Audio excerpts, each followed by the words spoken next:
మన పశ్చిమ గోదావరి జిల్లా ఉపాధి హామీ పరిరక్షణ యాత్ర నిమిత్తం మన జిల్లాకు వస్తున్నారు.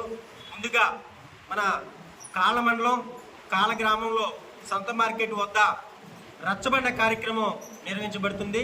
రచ్చబండ కార్యక్రమంలో ఉపాధి హామీ కూలీలతో ముఖాముఖిగా మాట్లాడి వాళ్ళ సమస్యలు తెలుసుకుంటారు. ఆ కార్యక్రమం అనంతరం మళ్ళీ సాయంత్రం 4 గంటలకి మన భీమవరం ప్రకాశం చౌక్ సెంటర్ నందు ఏర్పాటు చేసిన మన చుట్టుపక్కల గ్రామాల్లో ఉన్న ఉపాధి హామీ కూలీలందరూ కూడా అక్కడికి వస్తారు. వాళ్ళతో కూడా మాట్లాడి అలాగే ఉపాధి హామీల్లో ఇప్పుడు చేపడుతున్న మనం చూస్తున్నాం ఉపాధి హామీ పథకాన్ని తీసేసే ప్రక్రియ స్టార్ట్ చేశారు. దానికి వాళ్ళందరూ కూడా అండగా నేను ఉన్నానంటూ మా శరణమ్మ గారు వస్తున్నారు.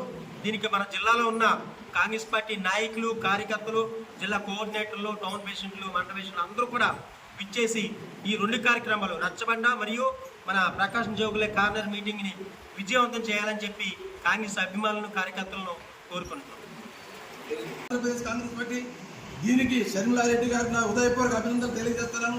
చక్కగా అన్ని పార్లమెంట్లకు వెళ్ళింది ఆవిడ, తర్వాత జనసభలు చేసింది.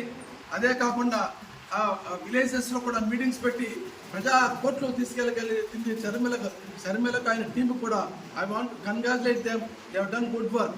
అదే కాకుండా ఈ కార్యక్రమాన్ని కాంగ్రెస్ పార్టీ 2029లో రాహుల్ గాంధీ నాయకత్వంలో కేంద్రంలో కాంగ్రెస్ వస్తుంది. మొదటి సంతకం పెడతాం మన్రేగాని పునరుద్ధరించడానికి.